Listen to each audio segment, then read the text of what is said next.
Welcome, creatures of the night, to the Monster Maniacs podcast. If you get too scared, just keep repeating, it's only a podcast. It's only a podcast.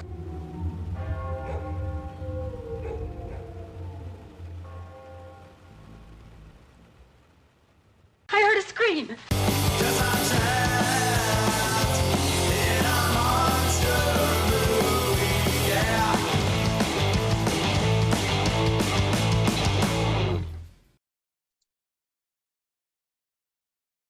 All right, Maniacs. Welcome back to our second episode of the Monster Maniac podcast. I am your host, Dr. Deimos Strigoi, along with my co-host, Todd Killer Wolfson. How are you, sir? Wolfson. What's up, motherfuckers? So, are you ready to cover Maniac Cop? Oh, yeah, man. Maniac Cop is like one of the underrated, I think, slashers that everyone, if you haven't seen Maniac Cop, what are you doing? You need to watch Maniac Cop right now. Well, dude, just look at all the people involved in this. If you don't know, like, yeah, that's the thing. Like, you're a horror fan and you haven't seen Maniac Cop, like, you need to get on that because you've got Tom Atkins, Bruce Campbell, freaking Sam Raimi. Everyone's in this movie. It's just like, it's a trauma film, which I don't know why every time I see that I forget and I'm like, holy crap, it's a trauma film. I didn't even know it was a trauma film. I didn't know that. And it was written and produced by Larry Cohen. Yeah, I knew that. And directed by William Lustig. So I mean, it's like horror, like dynasty here. Yeah, it's just like all the greats, like all in one place, you know. And it's just what I love about Maniac Cop is you think you know who the main, I guess, not the killer, but the main good guy, like who the main lead is going to be, like who's going to be the guy, the protagonist or the antagonist, but they keep changing that on you throughout the series. And not to like get into heavy spoiler territory, but like I said, when I first watched Maniac Cop, with the main character, I thought was going to be the one who tracks down Maniac Cop, but that's not the case at all. I assumed it would be Bruce Campbell. Actually, yeah, when I first heard about Maniac Cop and I heard that Bruce Campbell was in it and that Sam Raimi was involved, I was like, okay, he's probably going to be the main guy. Right. And nope, not at all. And you don't even see him for what, like 20, 30 minutes into the movie? Yeah. But I like that because it kind of like the way that I like how they set up these characters. So you don't really know what's really going to happen. It's not obvious, you know. You think you know, but then they totally flip you on your head a couple times, and they throw you out of a building too, and you land on a car. But right, that's probably, if there was a most shocking moment, that would be it. That was mine right there, and for most people who've seen it, because like, I mean, yeah, we'll get to the kills, but as far as the cast, yeah, you're right. I mean, oh my God, Robert Z'Dar as the Maniac Cop, dude. And I said this in our first episode, but about slashers, but he's an underrated slasher, and he deserves to be up there with the iconic slashers. I don't care. He's just as badass as Jason Voorhees. He's brutal too. Yeah, dude. He looks like Leprechaun. If Leprechaun had sex with Pumpkinhead, right? Right? Think about it. That's what he looks. He just looks terrifying. Like his face got like butchered. Dude, you know, he was. Z'Dar looks terrifying without makeup. Yeah. He already Robert Z'Dar. That's funny you bring that up because I saw him without the makeup on in another movie, and I don't even remember what the movie is right now. But I was like, wait a minute, that's Maniac Cop. Holy shit! What's up with his cheekbones? Or like he just looks really. He looks kind of like he reminds me of Family Guy. The way that the characters like. Oh, Quagmire. Quagmire, yeah, thank you. The giant chin and the weird face, like it's just it's really like how it's drawn animated, you know. But rest in peace, Robert Zadar, though. I mean, what a classic, you know, awesome actor. And like he honestly brought Maniac Cop like full force, like, you know, and he's just brutal as hell. I mean, like I love and I also love how he has for his weapons, the baton is a big sword, you know, and he just pulls out this big ass sword and just Right. fucks you up. He just fucks you up and like throws you across the fucking street onto a car. You know, like he just doesn't give a fuck. No fucks are given. You know, zero fucks. He's just like a Jason Voorhees nonstop maniac. That's what I love about Maniac Cop. I mean, and he's also like Jason, where he just doesn't say. He does eventually speak a little bit, but he mainly, for the most part, he's just kind of like, you know, you have the right to remain silent, you know, and he just kills you. Yeah, he kind of draws the people in because they think he's a cop, and then once they realize who he is, then it's too late and he kills them. Hmm. That's the also like the beauty, yeah, the beauty of this is that, you know, anyone could be the Maniac Cop.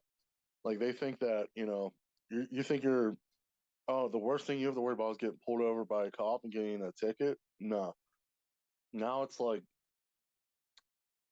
you know, you better hope like it's not the Maniac Cop because he's gonna slash you up.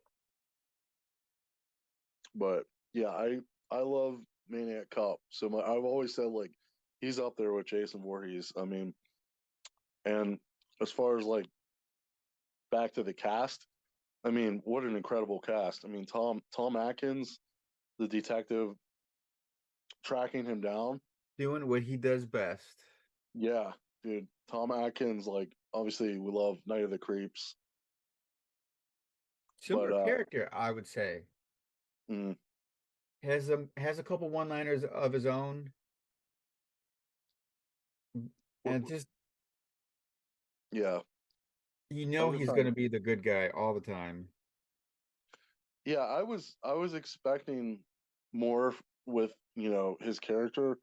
Um, but the way that they did it, like how they set it up for Bruce Campbell and the other detective.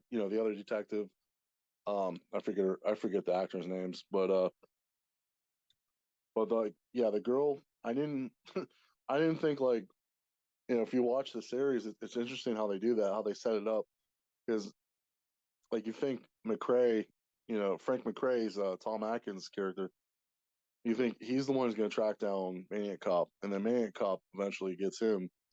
Um, and then it's just now it's like kind of like Bruce Campbell and this other, you know, lady cop. They're the ones going after him.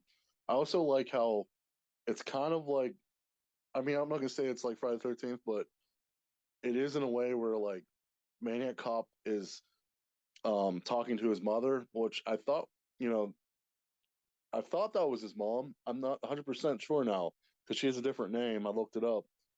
It's not, you know, Matt Cordell is the Maniac Cop, Right. but the mom is Nancy What is Sally forget her name. Nolan? Or Sally Nolan, yeah. See, And Sally Nolan. I think that was his wife. Okay. See, I for some reason thought that was his mom this whole time. You know, but I mean, it would make sense that scene there where she meets him at the pier yeah, and acts like she has to take care of him. Yeah, it's right. very. I thought the same thing the first time I saw it, that was supposed to be his mom. Yeah. So I kind of could see like that. The comparison was, it made me think of Friday the 13th in that way, but it could also work though with him that being his wife too, though. So I kind of see that, you know, she's comforting him, you know, she's looking out for him, like, you know, telling him to stop. He has to stop this. Just kill the bad people. Don't kill the everyone. Um, but from what they did, you know, if you know, to him, like for anyone who doesn't know, you haven't seen Maniac Cop. It's really messed up. He was wrongfully accused, right, of murders and of what, I don't know if it was like he was accused of Yeah, just that's not killing really someone. like they don't really go into detail as to what happened.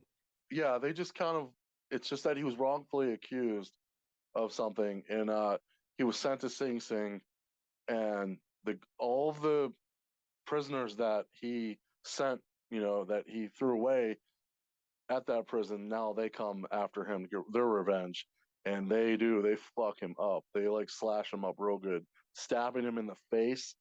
That's Oh why yeah, his face multiple is times, still messed stab him up. in the back, Yeah. beat him. Yep. Although I remember the first time I saw it, it didn't really dawn on me. Did he die? Because it made it seem like, No. well, he didn't die. But if he didn't die, then how's he So being able to get shot and still survive? so when they go to the coroner's office, the Bruce Campbell's character and the other lady cop, they go and talk to the coroner when he's examining Matt Cordell. He they don't really they don't say it, but um he he has the he's checking the pulse, Yeah, he he's has a checking the heart. stethoscope and He's got the he's giving him the stethoscope. Heimlich, and then it kind not the Yeah. Heimlich, but the chest compressions, and then it kind Right. of cuts away. Yeah, it cuts away, so you don't really know if he's still alive or not. But I think that was just kind of like they were like, okay, we'll just leave that up to the audience to figure out. I think he was, I think he was still alive. I think they messed him up real good, and then he, you know, the coroner just said he's dead, but he knew that he was still alive, that his heartbeat was still there. It might have just been like one of those things where, um, I don't know. It's kind of like when you're dead, when you die, and you come back. People like they have that. That's what I thought happened. Like he just goes into like a coma road for like just a few minutes, or and then he comes back, Or is this and then like the non-horror movie Princess Bride, and he's only mostly dead? yeah, yeah, that's another good comparison. Yeah, he's just mostly dead. Like he's not completely dead. He's just like, but he's like, think of it like a video game. You're on like your health. You're on like 5% or something. Like you're at the lowest percentage of your health, but you're But still then alive. at some point he becomes invincible. Yeah. See, now that's where we would have to talk about the later sequels, and that's what I love about the Maniac Cop series is they dive more into the origin story of like why or how he comes back, and is unstoppable and has that, which is a more of a supernatural thing. But in the first Maniac Cop, it's all about okay. It's just like with the Jason movies, like the Friday 13th. Like we don't really know much other than that he was bullied and picked on, and they threw him in Camp Crystal Lake and he drowned, and now he's like this big monster, this maniac, Well, and it that's seems like all. almost all the slashers have some kind of like revenge thing about it. If Yeah, you think about it, Freddy's yeah. taking revenge on Elm Street parents who kids, killed him who were teenagers. Jason's yeah, taking revenge on all the camp counselors, counselors. Carrie was got her revenge on right? the prom queen. So yeah, Kind it's of like Michael Myers is coming back to take wait a minute. revenge on the entire town for Haddonfield, yeah, all of yeah. Haddonfield. Halloween, and it's always on Halloween.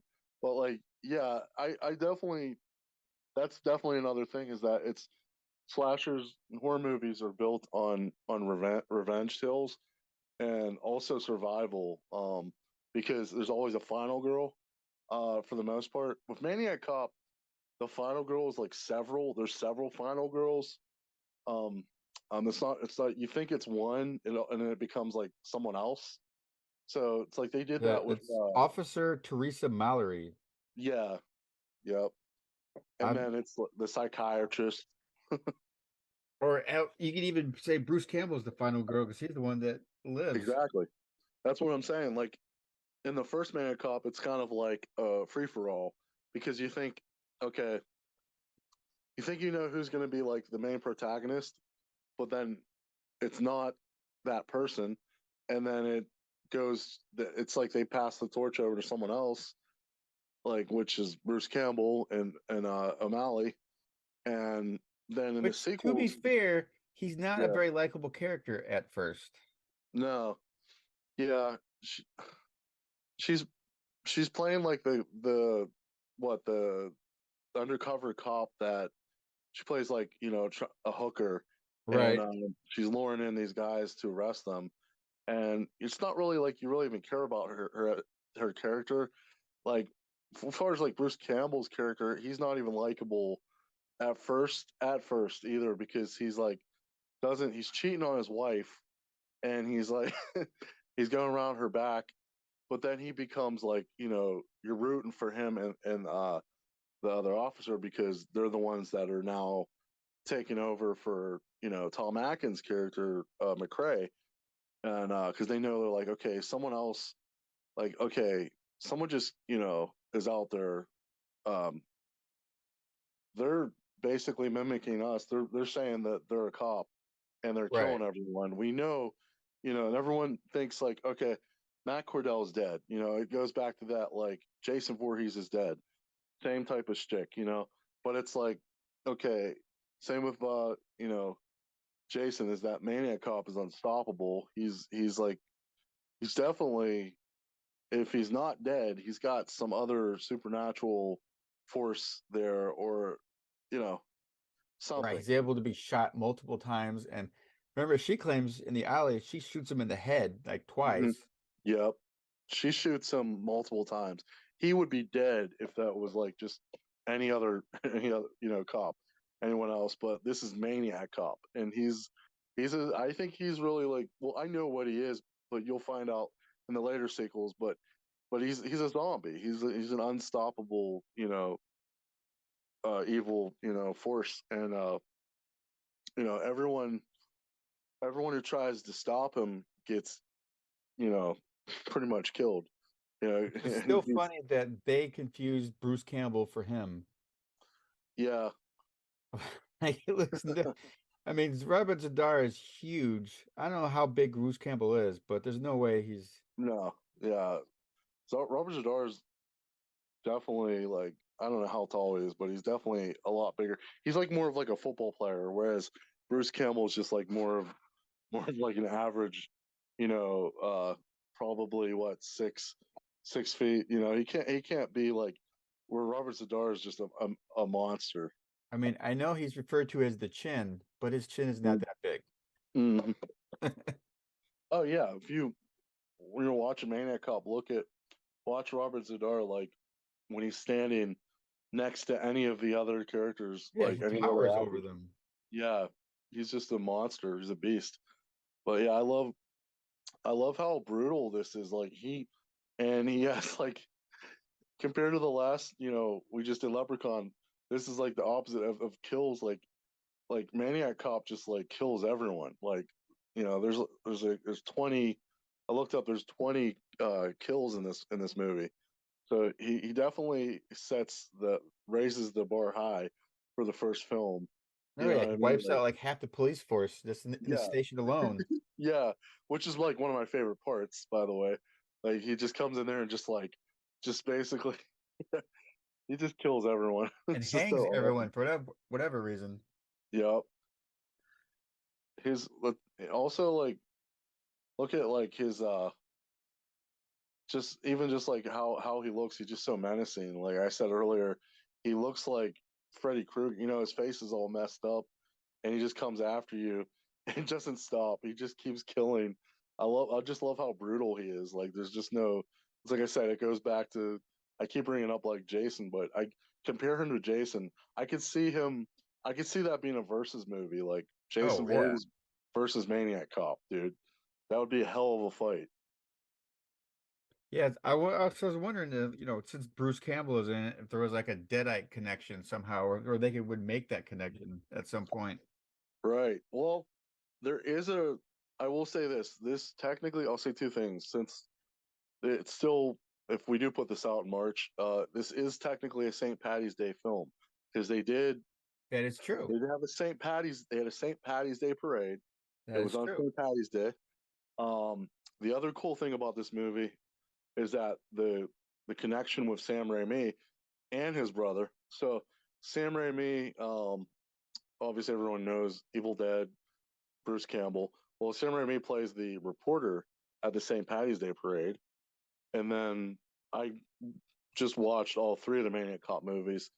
Ted Raimi, his brother, was also a reporter in the third one, which I just caught that. I was like, wait a minute, oh shit, that's Ted Raimi, which I could see that, how they do that, bring back, the actors. They're all part. They're under that umbrella because you've got the whole, um, Sam Raimi and Bruce Campbell and Cohen, even Larry Cohen. Like they're all under that. They've made these awesome, these horror movies, and they can all work together and collaborate in that way. I'm thinking of the Maniac right now for some reason because of that same type of comparison of like Tom Savini working with, um can't even think of the actor's name right now, but shame on me. The guy who plays the Maniac. Oh, wasn't it like Joe Spatelli? Thank you. Yeah, Joe Okay. Spinelli. And like there's always like these connections with, especially around the time of they were filming Evil Dead, that they worked with the Coen brothers on Crime Wave, which is a really cool movie. And there's just a lot of times where it's just really cool when you see like these directors and these other actors, they all come together. This is like an all-star, like we were saying earlier. This is like an all-star of like the horror movie, like, um actors and directors coming together and making just a fucking awesome movie. Yeah, I mean, and then you even added Shaft himself, Richard Roundtree, as the mayor. Yeah, I knew he looked familiar. Like I recognized him for something. I couldn't, for some reason I thought he was in something like one of the Predator sequels or something, but I'm not really sure. It's just, yeah, just amazing. What a crazy cast. Yeah, just to have Bruce Campbell, Tom Atkins, you know, Sa- you got the cameo, like a Sam Raimi. I knew I left one out. That was it. Danny Hicks, R.I.P. Danny Hicks. He was in Evil Dead 2. He was the hillbilly. Okay. So Danny Hicks actually played, one of the cops in the St. Patty's Day parade. Um, if you go back and watch it, and it's really quick. It's a quick scene, but you'll see like the all the cops that come out, um, in front of the building when they're coming out, and they're running across the street. You'll see Danny Hicks as one of the cops, and this is like right after the Sam Raimi part too. So like Okay. you've got, it's cool how they did that. So you got like Sam Raimi comes out, does his whole spiel, does a spiel, and like then Danny Hicks. So it's cool how they have, like I said, goes back to that. Like it's cool how they were like, hey, we're making this Maniac Cop movie, like we're gonna find a way to, you're gonna have your cameo, or we'll throw you in the movie somehow. It's definitely, yeah, I don't even know how they get all these people together at once. Because Larry Cohen, I mean, think of all the movies he's done over the years, all his great, weird, crazy special effects movies. Yeah, like this, like the stuff. One of my favorites. Trying to think, what he did, the one with the baby in the basket, that weird fucked up movie. A basket case? Basket? No, that was No. Frank Henlotter. I'm thinking this. It's Alive. I think it's called. Okay. I mean, dude, that guy's his, if you look at like his filmography, it's like Mhm. 20, 30 pages long. Yeah, he's done a lot of stuff. I only did that one about the killer dragon. I don't know if you've ever seen that. Is that Q the Winged Serpent? Yeah, Cue the Winged Serpent. Yes. He did that, and I know him from the stuff and It's Alive, which I know there's a couple sequels of that, but I only seen the first one. I always thought of Basket Case, but Basket Case, that'd be a whole nother episode. We could talk about Frank. We should do a Frank Henlotter marathon because he has a lot of crazy movies. Definitely. Yeah, because I just looked it up. He also was involved in Maniac Cop 2 and 3. Yeah, I think it was. He wrote them. Yeah, he was the That's writer. Yeah, crazy. yeah. It's part three. Actually, like I said, when I first saw part three, years ago, I wasn't really crazy about it. But actually, kind of, it grew on me because, like I said, it dives into the origin of Maniac Cop, um, and a little, well, mostly just, I wouldn't say the origin, but more so just how he becomes this unstoppable force and how he comes back. And then another cool thing about the later sequels is they always find like these cool actors, like because like even though they killed off like say they kill off Tom Atkins, you're like, oh damn, well here's Bruce Campbell, and then it's like, oh, they kill off Bruce Campbell's character. Oh well, then in the sequels they got Robert Davies, who's he was I didn't realize that was who he was when I first saw part three, but he's actually one of the Fratellis. He's one of the Fratelli Yeah. brothers. So yeah, it's cool that he becomes like the Tom Atkins character. Yeah, he's been in his career is gigantic too. Yeah, Die Hard. He was in James Bond, License to Kill, Predator 2. prior to yeah, So this is yeah. So it's like they always had like really great actors that they put in these movies, and like such a great ensemble of. And then you've got Robert Zadar as the badass maniac cop. I mean, it's just such a great slasher. I just think it's definitely. I don't know if it say it's underrated because if you ask a lot of the horror like fans, they know about them. But then there's also like a lot of people that don't know about them that maybe just know about mainstream horror or like they don't really check out the obscure titles. Where I think like Maniac Cop is definitely one that needs a little bit more love. People need to. I'm not saying go out there and do a remake of it or anything, but I don't know, just check it out because like if you love like Friday the 13th and the Maniac, and stuff like that. I mean, you're gonna love Maniac Cop, dude. It's just such a brutal, fun movie. okay. So speaking of brutal fun, let's get to what is your favorite kill in this movie? I'm glad you brought that up because I was just thinking about. Okay, so my favorite, the best kill I would say, and I was going back and forth on this because it's kind of like my favorite kill and my least favorite kill, like because I don't want to say, but my favorite actor Tom Atkins died, but at the same time though, I think it's the best kill because it's when I just think it's I'll just say it. It's when Frank McRae, aka Tom Atkins, gets thrown out the window of a high rise building and falls on top of a car, which is like the what was it O'Malley, Yes. the lady, the detective. She Oh was yeah, in the is she car. sitting in the car? She's sitting in the car, and he just falls right on top of the hood of the car, and like that to me was just like, first off, it was just so like, what the fuck, I was just like, I wasn't expecting that. I wasn't expecting the main lead, like the main detective is, to get thrown off the building. Even after it happened, I was like, wait a minute, that didn't just happen. I was like questioning. I'm like, no, they didn't just kill off Tom Atkins like that. Well, he And had it a was only long like, death too, if you think about it. I mean, he yeah, beats the shit out of him first, throws him into the yeah, cabinets.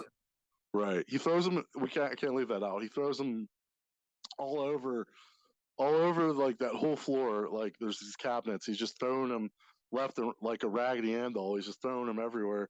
Maniac Cop is just like, you know, just fucking him up left and right.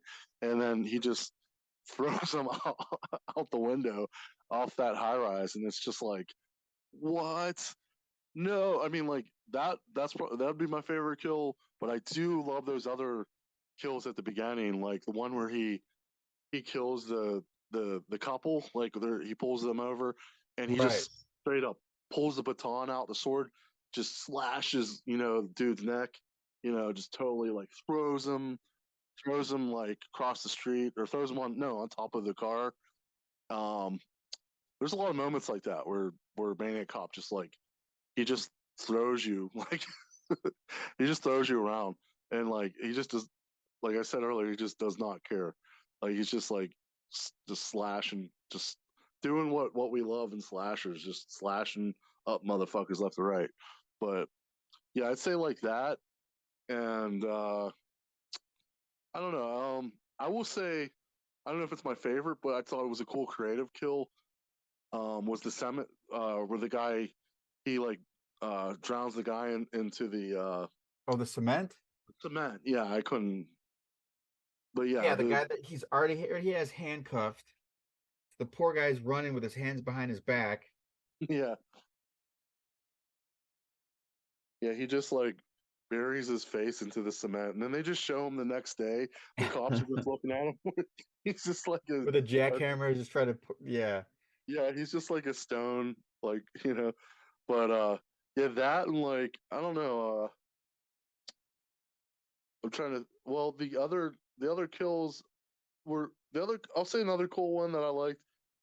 I wouldn't say it's my favorite, but it's the one where the lady gets pulled over and she thinks it's the Maniac Cop and she just shoots the guy in the head. Oh, that was a great That was a great effects kill. shot, man. Yeah, that was awesome as hell. Because like another one where I was just like, what the hell? Like it's just out of nowhere. Like, but yeah, I'd say those are probably my favorites. What about you? Mine, well, I would say the Tom Atkins ones, but I was very upset that they killed him off. And Yeah, especially since it followed the weakest kill, I think, where he kills his wife, girlfriend, or whatever she is, and you kind of don't see anything. Kind of just like, I hmm don't know, does he break her neck? I have no idea, but he just like drops her onto the table. that was the weakest kill. I agree with you. That and like probably like the off-camera kill at the very end, like the mayor. They don't even Oh show. yeah, the mayor and like the police chief or whatever he was, his captain. It's like they. I mean, that's okay. I mean, I guess because you kind of see them from like it's seeing it from like far away. You just see like the doors. You see like a little bit of it, but it's still kind Yeah, of you like see him with a knife come out of nowhere, and you yeah. They're implies probably that just he stabs him, but doesn't really show it. yeah. They're probably like, well, we ran out of the budget. We don't have the money to show these kills, so we're just gonna, your kill is gonna be off camera. You cool with that? And he's like, yeah, sure, why not? I'd say And then mine is the very first kill where he breaks that woman's neck. yeah, that one too. Yeah, It's so brutal. He just picks her up and just yeah, snaps her neck. that's the first one. Yeah, yeah, And that shows plus she's an innocent woman. She's running yeah. away from being from muggers. For the muggers who she thinks like those are the bad guys, attacking her, and then she sees the cop and thinks like, oh, she's safe. Right. I'm And like, he's the no, one that kills her. yep. That's what made it so Maniac Cop so menacing is that the cop you think is like the good guy who's supposed to help you protect, and serve is the one who's the killer. So that's what made Maniac Cop so great. Like even like the opening, the intro, I've loved the intro, how it just shows Matt Cordell, the cop, like it shows all of his weapons, him just Right. like, him just like getting ready to go out, on duty and kill some motherfuckers. But yeah, dude, I gotta say, like, and also, like I said earlier, like the kill count is the highest kill count. I like to count. I like to keep track of like every movie we do. See, as far as like the first original film of all these franchises, who has the highest count? But I would say Maniac Cop is up there, man. 20 kills. I mean, yeah, that's more than most slashers have. That's what I mean. Like, I don't know. I'd have to look up and like, as far as I know, Friday the 13th. I'm not. I don't think there's more than if it comes close to 20. There's probably maybe Yeah, I don't think there's 10. even that many characters. I know. I'm thinking now. Kevin Bacon, his kill. Um, that would be something we have to review, but for in the future. But like that I don't think there's that many kills though compared to like Maniac Cop, where he just goes on a rampage. Like he just like he goes on a killing spree. Like so that's why I always loved Maniac Cop. He's just like I said, he's a monster maniac, man. He's unstoppable. He's up there. He belongs to be up there with the other icons. And I want to see a Jason versus Maniac Cop movie. Yeah, Fuck, but so who I would might you just do use it. to who could play the Maniac Cop since unfortunately Zadar is no longer with us?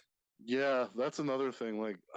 That's kind of why I don't want a remake, because I don't want them to like cast somebody who just can't, who can't hold a candlestick or whatever, who can't freaking deliver. Like, because like Robert Zadar he is Maniac Cop. Right. Like, it'd be like so hard to replace him. You'd have to find like a wrestler or like a, or like I said, a football player, somebody who's like you don't you would look at and you don't want to mess with him. Like, I mean, you could get like one of the wrestlers that I don't even watch wrestling now, but I'm sure there's plenty of them. Get the Rock. No, he's in everything now. Oh man, yeah. Although he should do a horror. Why? I mean, why not?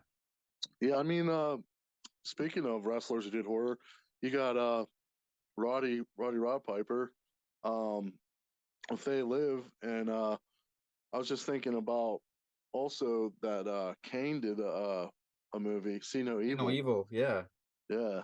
So like I could see like another wrestler, I don't even know any of the new wrestlers now, but somebody just, if they find the right, it's got to be the right guy though. It's going to be the right someone who could really pull off, you know, Maniac Cop, because the way that he moved was also really great. Kind of, it was just like Kane Hodder, like how he portrayed Jason, like how he moved around was just like, Right. it's just like you have to get that down. It can't be like, I mean, he's not the fact that Maniac Cop barely speaks. I mean, he does eventually say something, but he's like his vocal cords are all messed up.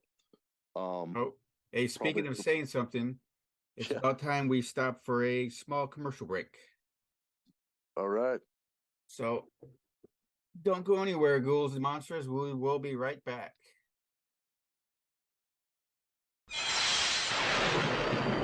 There's someone out there. No one knows his name. No one knows his face. Oh, no. But now, the most terrifying man in the city Officer! Officer! Oh, thank God it's you. carries a badge. The head was unstable and there was a deceleration injury, as in your old hanging. You really think a cop did this? Why not? You automatically assume that it was a police officer instead of some lunatic dressed up like a cop. Fight squad. He'll kill again. He enjoys killing. He strikes without cause, without mercy. You may be getting information from inside the department. That means he is one of us. You see a cop, you cross to the other side of the street. You're not gonna get me. Everybody who wants to shoot a cop nowadays has got one hell of an excuse. Since when is my personal life any of your business? Since your wife was found dead in a motel room. You gotta be wrong. You want to see the pretty picture?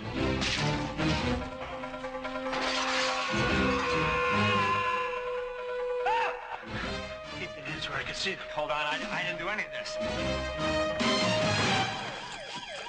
When a cop turns killer, you have the right to remain silent forever.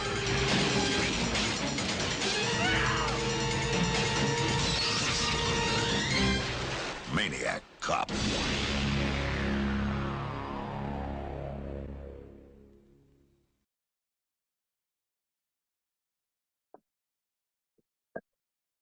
All right, welcome back, Maniacs. So What's up? I want to get into something, and that's what is considered a franchise. Since there's only 3 of these, in the last movie we did, there's 8. Like, why do you think they didn't do more of these? I mean, Well, I mean, Well, with Maniac Cop, thing with Maniac Cop is they didn't really build on a final girl so much. I mean, they kind of did, but Yeah, it but wasn't like, do you always have to follow the same formula? no, you don't. That's another good point. You don't have to. I mean, they could have just kept going and making like countless Maniac Cop movies, as long as they had like had a great script and you have Robert Zadar. Uh, but I mean, all they I had to don't. do is replace Bruce Campbell with I don't know, some other up and coming actor. Yeah, the story of like it's such a great story with the Maniac Cop, like another revenge tale, a revenge story, like we were saying. And also you had the main detectives or whoever. It's basically just like with all the other tropes, like all the other slashers, and where someone they pass down the torch to somebody else to fight the evil of whatever it is. And that's kind of what I love about all the slashers and horror movies is that you're always dealing with some type of evil monster, whatever it is, but there's someone out there that has been gone through something, that they're strong enough to face that fear or fight them or fight back or try to anyways. And then you have, like I said, the final girl who could be anyone. Um, and I think like with you don't really need that for Maniac Cop. It's just really about like somebody who's trying to stop him. Someone. It could even just be someone who's not even a cop, who's this time trying to stop him. Yeah, Someone because who, these are more like almost like a detective slash slasher, I guess you could say. yeah, but in the first one, it's very what it is. I mean, but in the sequels, it gets more supernatural. So I could see why. I could see it definitely having. It could have had a lot more sequels because in the later, sequels, like in the third one, like it deals with voodoo, and there's a voodoo doctor, witch doctor, and he brings the Maniac Cop back, and I think with that, like that's how he could keep coming back, just like it's pretty much like with Chucky, like with Chucky, Charles Lee Ray comes back through voodoo, Right. and I know they don't do voodoo a lot that much nowadays, but that's something that it could still be something that would make it set it apart from everything else. Is that that's how he could come back, and suppose like they made a sequel or a reboot or whatever. I'd rather see a sequel. Oh, you But wouldn't want to see a prequel? a prequel? Well, actually, you know what? A prequel would be cool. Yeah, that would be cool to see Matt Cordell, see what he had to deal with and what led up to that. Or maybe they switch it so that he really is like the twisted cop who does really kill people. Hmm. I Yeah, don't know. you go a lot of ways with it. I think, but I think making it supernatural, and you don't even have to go, you don't have to go too deep into that, like either. You can just kind of make it mysterious. Like usually, I want to know like how does he become that or what is he? But with Jason, he was just all is he's a zombie. He's unstoppable evil, and like same with Michael and most of them. Like you don't really know, and I think that's the cool part of it is like it's like you don't need to know, but also be cool to have characters that are trying to stop them and figure out how to stop them. You put new characters in there that are maybe someone who studies the lore of it, of voodoo. Someone who knows finds a way to stop him or tries to, and then it gets passed down to someone else. There's so many ways you could go about it, but I don't know. Like, I guess with Maniac Cop, they just were like, what else can we do now after this? Like, but I think it could kept going. They could have just kept bringing them back, just like Jason. Definitely. I mean, I don't know why they. And I was gonna say another character is almost like New York City Yeah, at that time. It was weird seeing because now we know as the city that never sleeps. Someone actually mentioned that to me. I'm like, Mm. and like, why is it so empty at night? Hmm. How's he able to Yeah. people and no one seems to? There's very few witnesses. Yeah, I did notice that. It's funny you brought that up. Yeah, they were like, okay, we've got this whole block. We rented out this block. We we only have like from this time to this time to use it. And yeah, they could have definitely have got like some extras involved, and make it look like people are out. I mean, it's just like a Friday night. Like, are people? I mean, yeah, New York City of all places, Right. everyone's out all the time. The only time there's ever any people is at the bar that Tom Atkins goes to constantly. Yeah, yeah. Huh. I didn't put that together. Yeah, there's most of the times you see Maniac Cop is like he's waiting, he's praying his next victim, and he does praying on his next victim, and there's usually no one around. Like whenever when he kills Bruce, like the only person around was like the guy that was the black guy that was selling the newspapers, and it's just like anytime like Tom Atkins was like tracking him down, like Maniac Cop was like, like he was just by himself. Like there wasn't anybody around. Well, it So was almost one person. yeah, Only one. Like at the Wait, what? pier, there's that one security guard. Like Well, when she was getting mugged, there's that one guy coming out, and he doesn't even care. there's yeah, there's. I was gonna say there's the part where the hooker, well, the hooker, the cop, undercover cop, when she shoots at Maniac Cop, shoots him a bunch of times. Like there are people all around there, but that was like the one time other than like the bar scenes where there's all these people around. But yeah, you don't really see too many scenes where it's like everyone's out and about, like in New York, because even like I brought up Frank Henlotter earlier. Like he shot most of his movies were in New York City, like in the city, and like you always see people walking around in the city. It's like that's the thing. Like he used that to his advantage. Yeah. But with Now, this, did he do it like kind of like guerrilla style, where they didn't actually people mhm, didn't actually know he was filming, or no? yeah, he did a lot of guerrilla Yeah. film. So it's like most of the time he didn't even. It was just regular people walking the streets. So you didn't even like. So I mean, they could have done that for Maniac Cop easily, but yeah, you're right. Even like most of the time, like you just see like one or two people, and it's Maniac Cop. Like Yep. the motel that Bruce goes to, there's just the one cleaning lady. No one's in the Yep. parking lot. Like for New York, there's no one here. Yeah, I was like, what the hell? What was this like? No, they didn't. This wasn't around the COVID. This Right? was the only thing I could think of is like it would make sense during now, like, well, a few years ago, but now it's like, okay, where's everyone at? It's New York City, the Big Apple.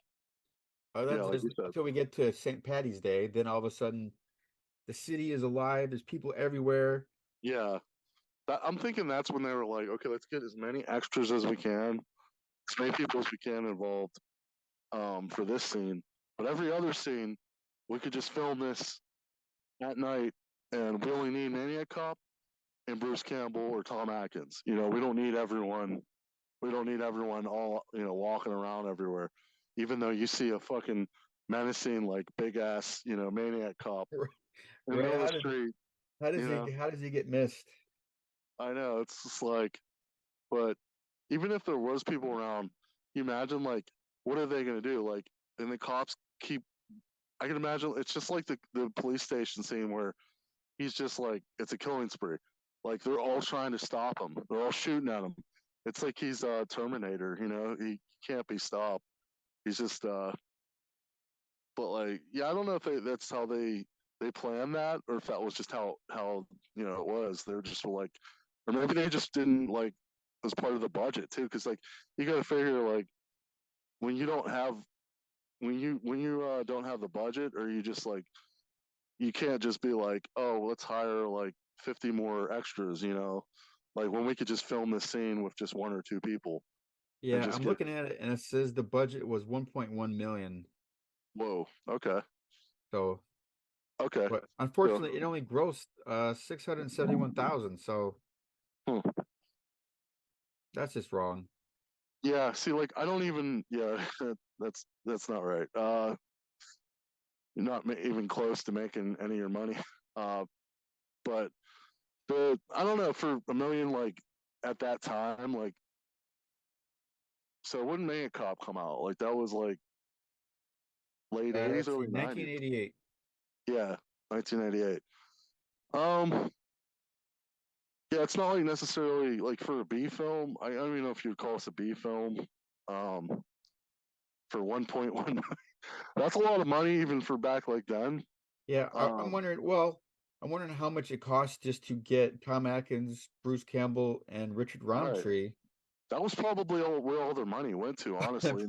Probably. And honestly, like, also think about like having all those people like it's able to get all those people, all those awesome actors in one movie together, like, and then you got the makeup effects, and everything else, and feeding the crew and all that stuff. Yeah, it all adds up, and then being okay, well, we need like 50 more extras for this scene, like, well, no, we have to save our money for Campbell. You know what I mean? It's really like I'm looking at it and I don't see Trauma, but yet when I watch the movie, at the very beginning, it says a Trauma production, Lloyd Kaufman. So I'm a little confused. Yeah, that's what I was saying. I was like, I don't, I don't even remember like seeing that it was like. Usually when you know it's a Trauma movie, it'll say like they do the opening. They do the opening. You know, they show like the Lloyd Kaufman, the Trauma, you know, intro and all that. At least where I watched it on Pluto TV. Huh. I'm not used to that because like I've only seen it just from my DVD, so they never show the Trauma opening on the DVD. So that's why I was like, oh, I didn't know that. I didn't either. I was like, that's yeah, I have it on Blu-ray, but I decided to watch. It one of those things where like Trauma picked it up, and I just, you know, I don't know. I mean, Trauma does that. They pick up a lot of movies, like, and they're just like, okay, we'll put this on our streaming service or whatever, you know. But yeah, Maniac Cop is, like I said, one of the underrated slashers, monster maniacs. And if you haven't seen it, you guys have to watch it. And check out the sequels too.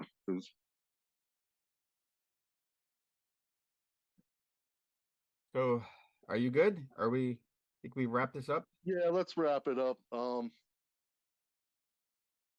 right, Monster Maniacs, until next time, stay spooky. Stay cool. Watch horror movies. Yep. That's what we love to do.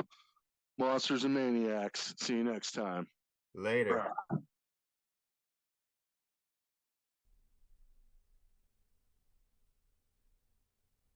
And we'd like to extend our thanks to the Tombtones and Batcave Records for the use of their song Monster Movie as our theme song. If you like that, head on over to Bandcamp. It is from their album Pumpkin Guts. And just a reminder, here is the entire song. Enjoy, Maniacs, and see you next time.